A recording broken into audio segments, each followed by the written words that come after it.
안녕하세요. 2025년 10월 20일자 주요 일간지 사설들 함께 깊이 파고들어 보는 시간입니다. 오늘은 세계일보, 조선일보, 그리고 한겨레 신문 사설을 준비했습니다. 네, 오늘 저희가 들여다볼 사설들이 지금 한국 사회의 여러 뜨거운 현안들을 다루고 있습니다. 네, 맞아요. 캄보디아 교민 송환 문제도 있고요. 민중기 특검 논란, 장동혁 국민의힘 대표의 그 면회 파장, 부동산 시장 문제, 또 국가행정 전산망 해킹까지. 아, 정말 다양하네요. 네, 그리고 무라야마 전 일본 총리 별세와 관련된 한일 관계 이야기까지 정말 폭넓게 다루고 있더라고요. 맞습니다. 이 사설들을 통해서 저희 목표는 역시 복잡한 현안들에 대한 다양한 시각들, 그 핵심을 뽑아서 당신이 균형 잡힌 시각을 갖는 데에 좀 도움을 드리는 거죠. 네, 그렇죠. 자, 그럼 첫 번째 주제부터 바로 들어가 볼까요? 네. 역시 가장 먼저 눈에 띄는 건 새 신문이 공통적으로 다룬 이슈인데요. 장동혁 국민의힘 대표가 구속 수감 중인 윤석열 전 대통령을 면회한 사건입니다. 네, 맞아요. 면회 후에 SNS에 글을 올렸잖아요. 힘든 상황에서도 성경 말씀과 기도로 단단히 무장하고 계셨다. 우리도 하나로 뭉쳐 싸우자. 좌파 정권으로부터 대한민국을 지키자. 이런 내용들이었는데 이게 논란이 좀 커지고 있죠? 새 신문 다 주목하고 있고요. 그렇습니다. 세 신문 모두 비판적인 논조를 보이는 건 비슷한데 그 비판의 결이라고 할까요? 강조점이 조금씩 다릅니다. 아, 어떻게 다른가요? 일단 세계일보를 보면요. 장 대표의 이런 보수결집 호소가 과연 효과가 있을까? 좀 이런 근본적인 질문을 던져요. 효과에 대한 의문이군요. 네, 특히 그 12.3 비상계엄 사태 이거 윤 전 대통령이 자초한 거잖아요. 근데 이런 책임에 대한 언급은 쏙 빼고 마치 순교자처럼 묘사하는 점을 지적하고요. 아, 성경, 기도 이런 언급도 좀 문제가 있다고 봤죠. 네, 그것도 짚었습니다. 이게 또 정교분리 원칙에 어긋날 수 있다 이런 지적이고요. 그리고 당내 비판 목소리, 예를 들어 김재섭 의원이 무책임하고 부적절하다 이렇게 비판한 것까지 소개하면서 결국 중요한 건 정치공학이 아니라 반성을 통한 쇄신이다. 이렇게 강조하고 있습니다. 그러니까 반성 없는 결집은 무의미하다 이런 논조군요.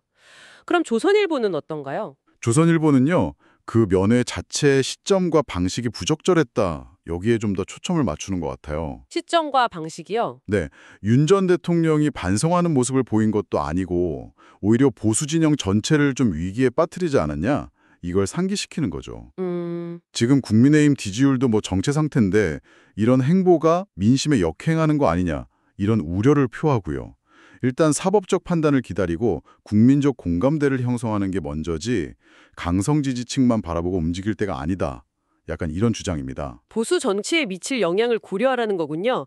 한겨레는 훨씬 더 톤이 강했던 것 같은데요. 맞습니다. 한겨레는 사설 제목부터가 내란 비호 본색자인 이렇게 굉장히 강하게 나갔어요. 아, 제목부터요? 네, 장 대표의 그 뭉쳐 싸우자는 메시지 있잖아요. 이걸 새 정부 타도나 내란 세력 복권 의도가 있는 거 아니냐 이렇게까지 해석하면서 국민의힘을 아예 내란 옹호 정당으로 규정해버립니다. 와, 내란 옹호 정당이라니 상당히 센 표현이네요. 그렇죠. 이건 민심, 그러니까 내란 세력과는 절연하라는 그 요구에 역행하는 거고 결국 극우 당심만 좇아서 민심을 팽개치는 거다. 이렇게 아주 신랄하게 비판하고 있습니다. 민생이나 국익 이런 것보다 내란 주범의 안위를 먼저 챙기는 모습, 이게 과연 맞냐? 이런 질문도 던지고 있고요. 들어보니까 새 신문 모두 장 대표 면회를 비판하는 건 맞는데 그 포인트가 다르네요. 조선일보는 시점과 방식의 부적절함, 세계일보는 반성 없는 결집의 무의미함, 그리고 한겨레는 내란 옹호라는 프레임에 더 무게를 두는군요. 네, 그렇죠. 결국에는 장 대표의 행보가 정치적인 계산에서 나왔고 또 민심과는 거리가 있다는 점에는 다들 동의하는 것 같은데 그 비판의 각도가 조금씩 다른 거죠. 각 언론사의 어떤 지향점이나 문제 인식의 차이를 보여주는 것 같기도 하고요. 어쩌면 이건 현재 보수 진영의 어떤 리더십 공백이나 방향성 혼란 이런 걸 보여주는 단면일 수도 있겠다는 생각도 듭니다. 당신께서는 이 사연과 각 신문의 비판 지점들 어떻게 보시나요? 자, 정치권 이야기 하나 더 해보죠. 이번에는 세계일보 사설이 단독으로 다룬 내용입니다. 민중기 특별검사의 과거 주식 투자 논란인데요. 김건희 여사 관련 의혹을 수사하는 특검 본인이 과거에 문제가 될 만한 주식 투자로 차익을 얻었다는 건데 이게 왜 논란이 되는 거죠? 네, 이게 참 아이러니한 상황인데요. 민특검이 과거에 네오세미테크라는 회사의 비상장 주식, 그러니까 상장되지 않은 주식에 투자를 했어요. 근데 이 회사가 상장 폐지되기 직전에 이걸 팔아서 1억 원 넘는 차익을 얻었다는 겁니다. 오, 상장 폐지 직전에요? 네. 근데 문제는 김건희 여사 역시 비슷한 시기에 바로 이 회사 주식에 투자를 했었고 특검이 김 여사를 조사하면서 이 투자권에 대해서 추궁을 했다는 사실이에요. 아, 수사 대상자와 같은 종목, 그것도 문제가 된 회사의 주식에 투자해서 이익을 봤다니. 이게 좀 그렇죠. 이게 뭐 우연일까요? 민특검 본인은 지인 소개, 증권사 권유에 따른 정상적인 투자였다 이렇게 해명을 했어요. 근데 세계일보 사설은 몇 가지 의문점을 제기합니다. 어떤 점들이죠? 첫째는 아니 하필이면 분식회계로 문제가 됐던 회사의 비상장 주식을 사서 상장 폐지 바로 직전에 매도해서 큰 이익을 본 그 경위 자체가 좀 석연치 않다는 거고요. 둘째는 그 주식을 팔았을 당시에 민특검이 고위법관, 그러니까 서울고법 부장판사였다는 점. 아, 공직자 신분이었군요. 네. 그리고 셋째는 이 회사의 전 대표하고 사회이사가 민특검하고 고등학교, 대학교 동기였다는 점. 이런 점들을 들어서 혹시 내부 정보를 이용한 거 아니냐 이런 의혹을 제기하는 겁니다. 내부 정보 이용 가능성까지요?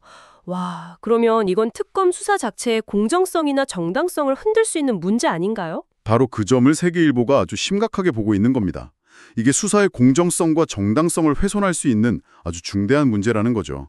특히 최근에 양평 고속도로 의혹 수사 과정에서 참고인이었던 양평군 공무원이 사망하는 안타까운 일이 있었잖아요. 그때 이미 강압 수사 논란이 좀 불거진 상태인데 네, 그랬었죠. 이런 상황이랑 맞물려서 특검 전체의 신뢰도 문제로까지 번질 수 있다. 이런 우려가 큰 거죠. 그래서 사설은 민특검에게 정확히 언제 얼마에 샀는지, 소개해준 지인은 누구인지 이런 구체적인 사실을 좀 투명하게 밝혀라.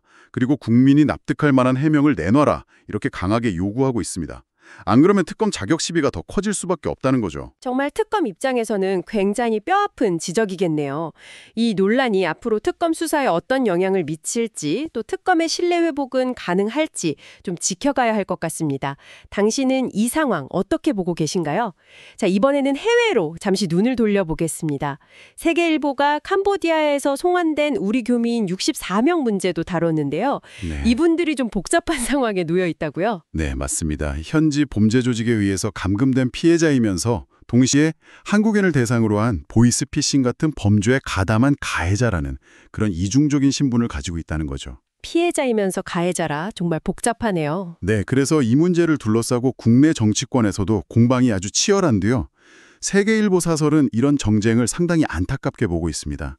여당은 정부의 신속한 구출 작전이었다. 이걸 내세우고 야당은 범죄자 송환쇼 아니냐. 이렇게 비판하면서 좀 본질에서 벗어난 싸움을 하고 있다는 지적입니다. 구체적으로 어떤 발언들이 좀 문제가 됐나요? 예를 들면 민주당의 김병주 최고위원이 SNS에 첩보 영화 찍는 심정으로 구출 작전을 펼쳤다. 이런 글을 썼다가 현지 교민한테서 간담회 한 번 안 오셨잖아요. 이런 반박을 받은 사례를 들고 있고요. 아, 또 전현희 최고위원 같은 경우는 필요하면 군사적 조치나 ODA, 그러니까 공적개발 언저 중단까지 검토해야 한다. 이렇게 발언했는데 이것도 좀 현실과 동떨어진 부적절한 발언이라고 꼬집고 있습니다. 외교적으로 상당히 민감할 수 있는 발언인데요. 그렇죠. 사설은 캄보디아 정부의 협조 없이는 이 문제 근본적으로 해결하기 어렵다는 점을 강조합니다. 아니 현지의 한국인 관련 사건을 전담하는 코리안 데스크 설치조차 아직 무산된 게 현실인데 어떻게 군사 조치를 운운하냐는 거죠. 현실 파악이 좀 부족했다는 지적이군요. 네, 오히려 현지 범죄의 심각성을 제대로 봐야 한다고 말합니다. 복호산 범죄단지에서 고문당하다 숨진 대학생 이야기도 나오고 현지 화장터에는 2달에 1명꼴로 한인 사망자가 온다는 그런 끔찍한 현실까지 전하고 있거든요. 듣기만 해도 정말 참담하네요. 그럼 사설이 제시하는 해법은 뭔가요? 일단 지금 가장 시급한 건 이런 정쟁을 멈추는 거다. 그리고 실질적인 피해자 구출, 또 현지 실상을 제대로 알려서 예방하는 것. 여기에 집중해야 한다고 말하고요. 근본적으로는 재외 국민을 보호할 수 있는 시스템을 실질적으로 강화해야 한다. 이렇게 역설하고 있습니다. 이게 피해자 구제, 범죄 근절, 외교 문제, 국내 정치 논란까지 다 얽혀 있어서 정말 근본적인 고민이 필요해 보입니다. 네, 정말 복잡한 문제네요. 자, 다음은 늘 뜨거운 감자죠. 부동산 문제로 넘어가 보겠습니다. 이 문제에 대해서는 조선일보와 한겨레 신문이 각각 다른 각도에서 접근하고 있네요. 네, 그렇습니다. 먼저 조선일보 사설을 보면요. 고위공직자들의 행태하고 정책의 허점을 아주 정면으로 비판하고 있어요. 고위공직자요? 네. 장차관급하고 대통령실 고위공직자 102명 중에 70%, 그러니까 72명이 최근 대출 규제가 강화된 지역에 아파트를 가지고 있다는 점을 지적합니다. 아, 꽤 높은 비율이네요. 그렇죠. 그러면서 이들 중 상당수가 과거에 대출을 받거나 아니면 소위 갭 투자라고 하죠. 전세 끼고 집 사는 방식, 이걸로 상당한 시세 차익을 얻었다는 점을 꼬집고 있습니다. 아하, 이른바 내로남불 비판이군요. 자신들은 그렇게 자산을 불려놓고 이제 와서 서민들의 주거 사다리는 걷어찼다. 뭐 이런 지적인 거죠? 정확합니다. 그러면서 정책 자체의 어떤 불공정성도 지적하는데요. 서울 전역 아파트 대출은 꽁꽁 묶어놨으면서 정작 강남의 타워팰리스나 송파 시그니엘 같은 수십억 원짜리 초고가 오피스텔이나 고급 빌라는 규제 대상에서 쏙 빠졌다는 거예요. 네, 그건 좀 이상한데요? 그렇죠. 이건 뭐 현금 부자들한테는 추계의 길을 열어주고 대출이 필요한 서민들한테는 족쇄를 채우는 거 아니냐, 이런 비판인 거죠. 심지어 정부하고 여당 내에서도 보유세 강화나 오피스텔 대출 규제를 놓고 의견이 엇갈리는 뭐 그런 혼선까지 빚어지고 있다면서 이런 보여주기식 대책 말고 시장 원리에 맞는 공급 확대가 필요하다, 이렇게 주장하고 있습니다. 공급 확대를 강조하는군요. 반면에 한겨레는 좀 다른 측면을 봤다고요? 네, 한겨레는 지금 시장에서 벌어지고 있는 현상, 바로 전세의 월세화, 여기에 주목합니다. 전세의 월세화요? 네, 전세 사기 여파도 있고 뭐 대출 규제 같은 요인들 때문에 전국 주택 임대차 시장에서 월세가 차지하는 비중이 올해 들어서 60%를 넘어섰다는 거예요. 특히 서울은 64%나 된다고 하고요. 와, 60% 이상이면 정말 전세 찾기가 어려워졌겠네요. 그렇죠. 전세 물건이 귀해지니까 당연히 월세 가격도 크게 오르고 있고요. KB부동산 통계를 보니까 서울 아파트 월세 가격 지수가 최근 4년도 안 되는 기간 동안에 30%나 뛰었다고 합니다. 30%요? 와, 월세 사는 분들 부담이 엄청 커졌겠네요. 바로 그 점을 한겨레가 우려하는 겁니다. 뭐 전세 대출 지원을 줄이거나 전세 제도 자체가 점차 월세로 전환되는 거, 이게 어쩔 수 없는 흐름일 수는 있다, 이렇게 보면서도요. 이 과정에서 세입자들의 주거비 부담이 너무 급격하게 늘어나는 건 문제라는 거죠. 그렇죠. 대책이 필요하겠네요. 공급을 늘리는 것과 동시에 공공지원 민간임대주택이라고 있거든요. 민간하고 공공이 협력해서 좀 저렴한 임대주택을 공급하는 이런 제3섹터 방식의 임대사업자를 육성해야 한다, 이런 대안을 제시하고 있습니다. 흥미롭네요. 조선일보는 정책 실패와 불공정성, 특히 공직적 문제를 강하게 비판하면서 공급 확대를 주장하는 반면에 한겨레는 이런 시장 구조 변화라는 현실을 일단 받아들이면서 세입자 지원책 마련에 더 무게를 두는군요. 당신께서는 이 두 가지 관점 중에 어떤 쪽이 더 와닿으시나요? 혹은 어떤 점이 가장 우려되시는지요? 자, 이번에는 정말 심각한 문제입니다. 조선일보가 정부 행정망 온나라 시스템 해킹 사건을 다뤘는데 이게 공무원들이 내부 업무에 쓰는 그 핵심 시스템 아닌가요? 맞습니다. 공무원들이 매일 사용하는 정말 중요한 업무 시스템인데 이게 해킹을 당해서 무려 3년 가까이나 정보가 줄줄 샜다는 겁니다. 3년이요? 네. 더 충격적인 건 이 과정에서 공무원들이 사용하는 행정 전자서명 인증서 있잖아요. 그러니까 일종의 공무원용 공인인증서 같은 건데 이게 약 650개나 유출됐다는 사실입니다. 아니, 3년 동안이나 해킹 사실을 몰랐다는 게 그게 가능한 일인가요? 조선일보 사설도 바로 그 점을 가장 심각하게 지적하고 있어요. 2022년 9월부터 해커들이 시스템에 접속해서 정보 자료를 막 들여다봤다는 건데 그 과정에서 여러 차례 로그인 실패 기록 같은 뭐 그런 흔적을 남겼다는 거죠. 그런데도 경보 시스템이나 상시 감시 체계가 전혀 작동하지 않았다는 겁니다. 시스템이 제대로 작동을 안 했다는 거네요. 그렇죠. 정부는 뭐 피해가 크지 않다 이렇게 발표는 했지만 사설은 아니 어떤 정보가 얼마나 유출됐는지조차 제대로 파악하지 못하는 상황에서 이건 너무 안일한 대응 아니냐 이렇게 비판합니다. 지난달에 국가정보자원관리원 화재 때도 시스템 관리 문제가 크게 불거졌었잖아요. 네, 맞아요. 사설은 그 사건까지 딱 거론하면서 정보 전산망 관리 체계의 어떤 총체적인 부실을 지적하는 거죠. 그때도 뭐 시스템 마비되고 복구 과정에서 혼선 빚고 백업 시스템도 제대로 안 돼 있고 이런 문제들이 많았는데 이번 해킹 사건까지 터지면서 정부가 그토록 자랑하던 전자정부의 명성이 아주 심각하게 훼손됐다 이렇게 보고 있습니다. 국가 핵심 전산망 보안에 대한 전면적인 재점검하고 근본적인 대책 마련이 시급하다 이렇게 강력하게 촉구하고 있습니다. 네, 디지털 시대의 국가 시스템 보안은 정말 국가 안보하고 직결되는 문제인데 이번 사건은 정말 정부 시스템에 대한 국민 신뢰에 큰 타격을 줄 것 같습니다. 네, 심각한 문제죠. 어느덧 마지막 주제네요. 한겨레 신문 사설인데요. 무라야마 도미이치 전 일본 총리의 별세 소식을 다루면서 현재 일본의 정치 상황과 연결짓고 있습니다. 네, 무라야마 전 총리 1995년에 과거 일본의 식민 지배와 침략에 대해서 공식적으로 사죄하고 반성했던 무라야마 다마로 우리에게도 잘 알려진 인물이죠. 네, 그렇죠. 그런데 참 공교롭게도 그가 별세한 바로 그날에요. 일본의 대표적인 극우 성향 정치인으로 꼽히는 타카이치 사나의 자민당 청재가 있지 않습니까? 이 사람이 역시 강성 보수 정당인 일본 유신회하고 손잡고 연립정부를 구성하기로 합의했다는 뉴스가 나왔다는 겁니다. 와, 과거사를 반성했던 인물의 퇴장과 좀 우경화 흐름을 상징하는 인물의 등장이 같은 날에 벌어진 거네요. 한겨레 사서는 바로 이 점을 좀 주목하고 있어요. 일본 내에서 과거사를 반성하려 했던 소위 전쟁 경험 세대가 이제 역사의 뒤안길로 사라지고 우경화가 더욱 심화되는 어떤 불길한 징후 아니냐 이렇게 해석하고 있습니다. 불길한 징후라. 네, 무라야마 다마가 그동안 일본 정부의 공식적인 역사인식의 기준이었고 또 주변 국가의 신뢰를 쌓는 초석 역할을 해왔는데 과연 이 타카이치 총재가 이끄는 새 정권이 이 다마의 정신을 제대로 이어받을 것인가 여기에 대해서 깊은 우려를 표명하고 있는 거죠.